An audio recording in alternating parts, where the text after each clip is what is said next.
साथियों, आज मैं आपको कंपटीशन या विभिन्न कक्षाओं में आने वाले एलसीएम और एचसीएफ से संबंधित एक बहुत ही महत्वपूर्ण क्वेश्चन का आंसर बताने वाला हूँ शॉर्टकट तरीके से। तो relation between LCM and HCF, LCM और एचसीएफ में संबंध। तो देखिए, इसका एक फार्मूला होता है। जैसे हमको एलसीएम फाइंड करना है, ज्ञात करना है, तो इसका फार्मूला होता है, दोनों संख्याएं हैं तो उनका गुणा n1 into n2 upon HCF। तो जैसे एलसीएम फाइंड करेंगे तो HCF नीचे आ जाएगा और दोनों संख्याओं का गुणा ऊपर। ऐसे ही HCF अगर फाइंड करना है तो देखिए, क्रॉस मल्टीप्लिकेशन में ये HCF यहाँ जाएगा तो एलसीएम यहाँ नीचे आ जाएगा।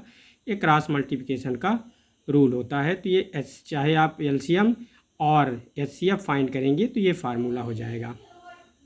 इसी तरीके से अगर हमको एलसीएम या HCF दोनों दिया हुआ है और उनमें से एक संख्या दी हुई है n1, तो हम n2 कैसे फाइंड करें?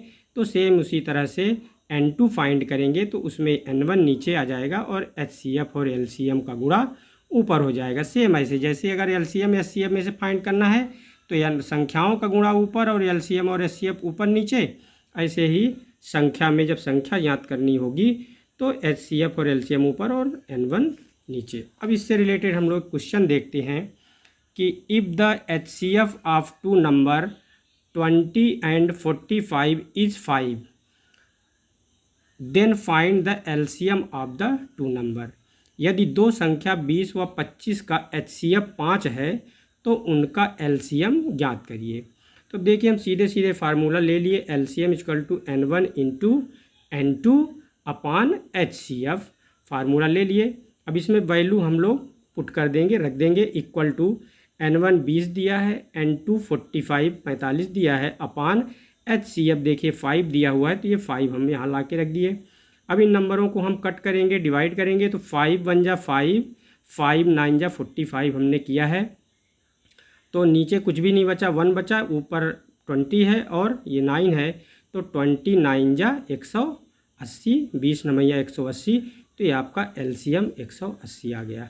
अगर इसी तरह क्वेश्चन में अगर साथियों मान लीजिए LCM आपको दे दिया गया है, HCF फाइंड करना है, तो HCF यहाँ हो जाएगा, जो LCM की वैल्यू दी रहेगी वो यहाँ पे आकर के उसका डिवीज़न हो जाएगा, तो हमको HCF फाइंड हो जाएगा। सेम इसमें अब देखिए, एक नंबर का क्वेश्चन हम लोग लेते हैं कि the LCM and HCF of two number is 300 and 15 respectively.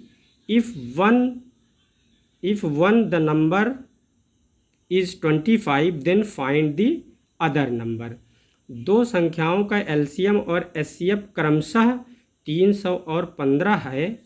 यदि उनमें से एक संख्या 25 है तो दूसरी संख्या ज्ञात कीजिए।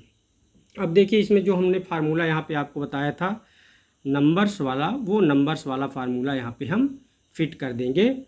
तो यहाँ पे n2 equal to LCM HCF। देखिए, जब हम नंबर फाइंड करेंगे तो नंबर यहाँ पे क्रॉस में है तो LCM और HCF ऊपर है। तो n2 equal to LCM into HCF numerator में और अपान n1 डिनोमिनेटर में। अब देखिए, LCM हमको क्वेश्चन में दिया है 300, तो यहाँ हमने लिख दिया 300। HCF की जगह ये HCF है तो इसकी जगह 15 है तो हमने लिख दिया यहाँ पे 15। और एक संख्या उसमें दी हुई है मीन्स n1, जो पहले से दी रहेगी वो n1 होगी। n1 की जगह हमने यहाँ पे रख दिया 25 25। अब इनको भी सॉल्व कर देंगे तो हमने फिर 5 से किया, 5 3 जा और 5 5 जा 25। अब इस 5 से हमने 300 को कट कर दिया तो यहाँ पे 1 आ गया और 5 1 जा, और ये 5 6 जा 30, और जो ये 0 बचा वो ये 0, तो यहाँ पे 60 आ गया। और 60 का हम 3 में मल्टीप्लाई कर दिए तो ये 180 आ गया, 180 आ गया। तो n2 इक्वल टू 180 आ गया। तो साथियों, इस तरह से ये क्वेश्चन बहुत ही इम्पोर्टेंट है और ये अक्सर कम्पिटिटिव एग्ज़ाम्स में आता रहता है और 7th और 8th की क्लास स्टैंडर्ड का ये क्वेश्चन भी है। तो आप लोग इसको अपने खुद सीख सकते हैं, या बच्चे देख रहे हो तो, या उनके गार्जियन देख रहे हो तो अपने बच्चों को आसान तरीके से ये relation between LCM and HCF सिखा सकते हैं। और साथियों, और इसी तरह के और अच्छे मैथ के सवाल सीखने के लिए हमारे चैनल विद्या ज्ञान क्लासेस विथ योगेंद्र को सब्सक्राइब कर लें, बेल आइकन को प्रेस कर लें, जिससे नोटिफिकेशन आपको वीडियो अपलोड होते ही तुरंत मिल जाए और आप ऐसे सवालों को आसान तरीके से सॉल्व कर सकें। Thank you.